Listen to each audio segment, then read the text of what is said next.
नमस्कार श्रोताओं, मैं हूं मनोज कुमार शर्मा और आप सभी का पुनः स्वागत है आकाशवाणी ईटानगर के रीजनल न्यूज यूनिट द्वारा पेश की जा रही खास कार्यक्रमों की श्रृंखला में, जिसमें हम आप सभी को गत 27 दिसंबर से ये जानकारी साझा कर रहे हैं कि साल 2025 में केंद्र सरकार ने देशवासियों के लिए क्या क्या महत्वपूर्ण कदम उठाए हैं और उससे जनहित में क्या लाभ सुनिश्चित हुए।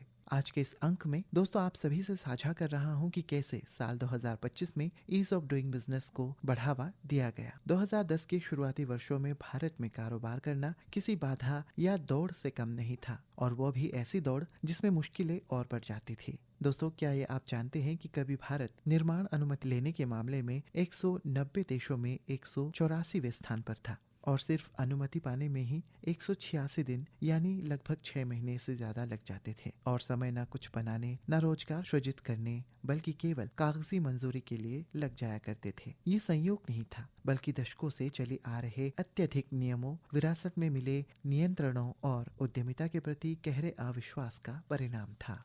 इस नुकसान का पलटना एक रात में संभव नहीं था। पीढ़ियों से जमा होती आई परतों को हटाने में 11 वर्षों की निरंतर अक्सर गैर आकर्षक सुधार प्रक्रिया लगी। लेकिन 2025 अलग रहा। ये वो वर्ष रहा जब भारत ने कारोबार को आसान करने के लिए आगे बढ़कर उसे आजाद करना शुरू किया। यदि 1991 उदारीकरण का वर्ष था, तो 2025 विनियमन मुक्ति यानी डीरेगुलेशन का वर्ष है।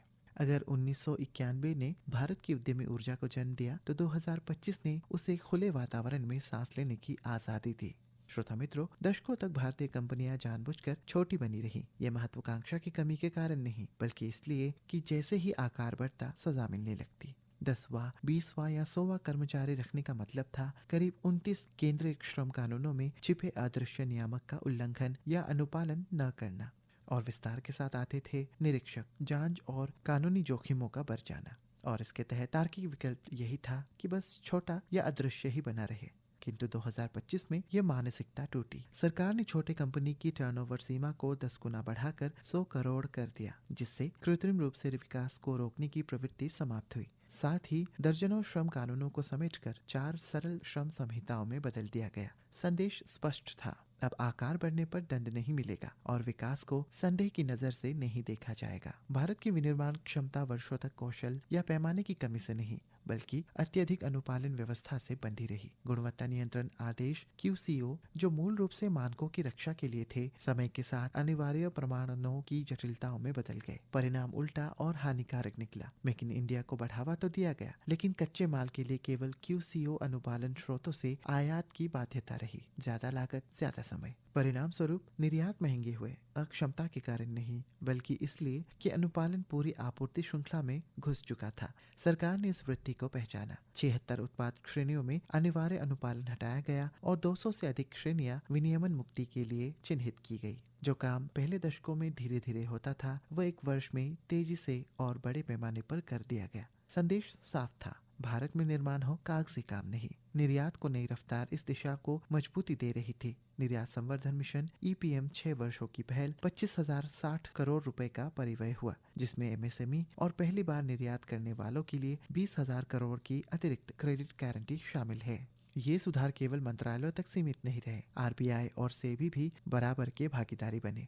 सेबी ने ऑफर डॉक्यूमेंट्स को सरल बनाया ताकि निवेशक आवश्यक कागजों में नहीं, बल्कि वास्तविक तथ्यों पर ध्यान दे सके। अब पूंजी बाजार स्पष्टता को पुरस्कृत कर रहे हैं। वही RBI ने लगभग 9,000 परिपत्रों को समेटकर केवल 238 मास्टर निर्देशों में बदल दिया। एक जटिल संग्रह से एक पठनीय ढांचा। अब अनुपालन सस्ता, तेज और कम भ्रमित करने वाला है। वैश्विक एकीकरण, एक साल में 3 बड़े FTA। अगर बेचने के बाजार नहीं हो, तो ईज ऑफ डूइंग बिजनेस का कोई अर्थ नहीं रहता। 2025 में भारत ने UK, ओमान और न्यूजीलैंड के साथ 3 बड़े मुक्त व्यापार समझौते किए। भारत ओमान CEPA में स्तरीकृत उत्पत्ति नियम शामिल है, जिससे पेट्रोलियम उत्पादों और आभूषणों को तुरंत शून्य शुल्क पहुंच मिली। न्यूजीलैंड के साथ भारत के 100% निर्यात को शून्य शुल्क बाजार मिला। साथियों, 2025 में बंदरगाहों की जाम से समुद्री रफ्तार तक को बढ़ावा दिया गया। 2013-14 में जहाज भारतीय बंदरगाहों पर लगभग 4 दिन तक रुके रहते थे। 2025 में ये समय 1 दिन से भी कम हो गया। इसी वर्ष संसद ने 1908 और 1925 के औपनिवेशिक समुद्री कानूनों की जगह 5 आधुनिक कानून लागू किए, जो बंदरगाह शासन, माल परिवहन और तटीय नौवहन को 21वीं सदी के अनुरूप बनाते हैं। मार्च 2014 में भारत में 9.52 लाख सक्रिय कंपनियां थी। मार्च 2025 तक ये संख्या बढ़कर 18.51 लाख हो गई। ये बढ़ोतरी किसी एक योजना से नहीं आई। ये आई पूर्वानुमेयता, कम रुकावटों और ऐसे नियमों से जो सफलता में रुकावट नहीं बनते। जब कंपनियां चुपचाप बढ़ती है तो इसका मतलब होता है कि प्रणाली रास्ते से हट गई है।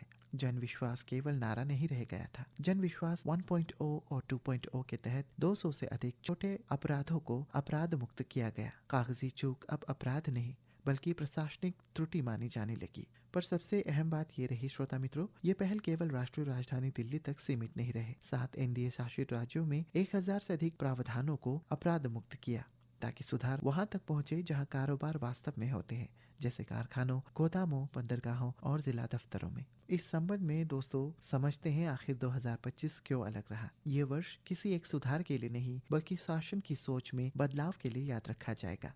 अब ईज ऑफ डूइंग बिजनेस कोई सूचकांक नहीं रहा बल्कि एक आदत बन चुका है जिसे पूरा तंत्र रोज अभ्यास में ला रहा है। श्रोताओं, उम्मीद है कि साल 2025 में ईज ऑफ डूइंग बिजनेस को बढ़ावा मिला पर आधारित आज का ये अंक आपको पसंद आया होगा। आप सभी से कल फिर से मुलाकात होगी कार्यक्रम की श्रृंखला के आखिरी अंक के साथ। अभी के लिए मुझे दीजिए इजाजत।